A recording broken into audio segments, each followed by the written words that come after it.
സാമ്പത്തിക ഇടപാടുകൾ സെറ്റിൽ ചെയ്യാൻ കൊട്ടേഷൻ, അതിൻ്റെ ഭാഗമായി തട്ടിക്കൊണ്ടുപോകൽ. കേരളത്തിലെ വടക്കൻ ജില്ലകളിൽ തട്ടിക്കൊണ്ടുപോകലും മർദ്ദനവുമൊക്കെ പതിവ് വാർത്തകളാണ്. മലപ്പുറം ചങ്ങരംകുളത്ത് യുവാവിനെ തട്ടിക്കൊണ്ടുപോയി കൊലപ്പെടുത്താൻ ശ്രമിച്ച കേസ് ഏറെ കോളിളക്കം സൃഷ്ടിച്ചിരുന്നു. എടപ്പാളിൽ നിന്ന് യുവാവിനെ തട്ടിക്കൊണ്ടുപോയി കൊലപ്പെടുത്താൻ ശ്രമിച്ച കേസിൽ പ്രതികൾ ഒടുവിൽ പിടിയിലായി. പ്രതികളെ വാഹനത്തിൽ പിന്തുടർന്ന് സാഹസികമായാണ് പോലീസ് പൊക്കിയത്. കേസിൽ ഒരാൾ കൂടി ഇനി പിടിയിലാകാനുണ്ട്.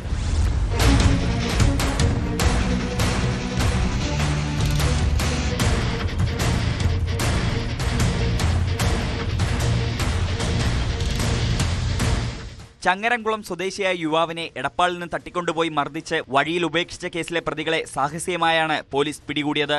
പ്രതികളായ കാഞ്ഞിയൂർ സ്വദേശി മുഹമ്മദ് നിഹാൽ, ആലങ്കോട് സ്വദേശി കബീർ എന്നിവർ ചങ്ങരംകുളം മാർസ് തിയേറ്ററിന് സമീപം വെച്ച് പോലീസിനെ കണ്ട് അതിവേഗം കാറിൽ രക്ഷപ്പെടാൻ ശ്രമിച്ചു. എന്നാൽ പോലീസ് അവരെ വാഹനത്തിൽ പിന്തുടർന്നു. ഇതിനിടെ മറ്റൊരു റോഡിലേക്ക് കയറി രക്ഷപ്പെടാനുള്ള ശ്രമമാണ് കവുങ്ങിൻ തോട്ടത്തിലെ കരിങ്കൽ കൂട്ടത്തിന് മുന്നിൽ അവസാനിച്ചത്.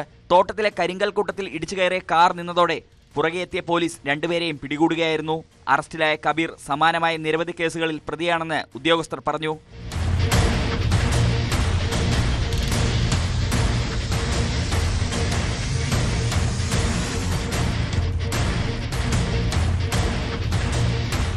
മൂന്നുപേരടങ്ങുന്ന സംഘമാണ് കഴിഞ്ഞ മാസം എടപ്പാളിൽ നിന്ന് യുവാവിനെ തട്ടിക്കൊണ്ടുപോയത്. ക്രൂരമായ മർദ്ദനത്തിൽ ഗുരുതരമായി പരിക്കേറ്റ യുവാവിനെ പാലക്കാട് വട്ടക്കുന്നത്ത് ഉപേക്ഷിക്കുകയായിരുന്നു. പ്രതികളെ തിരിച്ചറിഞ്ഞെങ്കിലും കണ്ടെത്താൻ കഴിഞ്ഞിരുന്നില്ല. സംഭവത്തിൽ ഒരാളെ കൂടി പിടികൂടാനുണ്ടെന്ന് ഉദ്യോഗസ്ഥർ പറഞ്ഞു. ചങ്ങരംകുളം SI വിനു, സീനിയർ CPOമാരായ സുരേഷ്, ഉദയകുമാർ, നിതീഷ് വിശ്വനാഥ്, മണിരാജ്, CPOമാരായ റിനീഷ്, നിതിൻ എന്നിവരടങ്ങുന്ന സംഘമാണ് പ്രതികളെ പിടികൂടിയത്. അറസ്റ്റിലായ പ്രതികളെ പൊന്നാനി ജുഡീഷ്യൽ മജിസ്ട്രേറ്റ് കോടതിയിൽ ഹാജരാക്കി റിമാൻഡ് ചെയ്തു.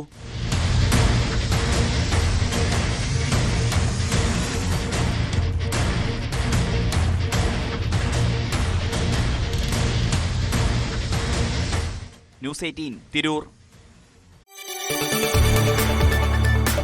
കൂടുതൽ വാർത്തകൾക്ക് news 18 Keralam YouTube channel subscribe ചെയ്യുക.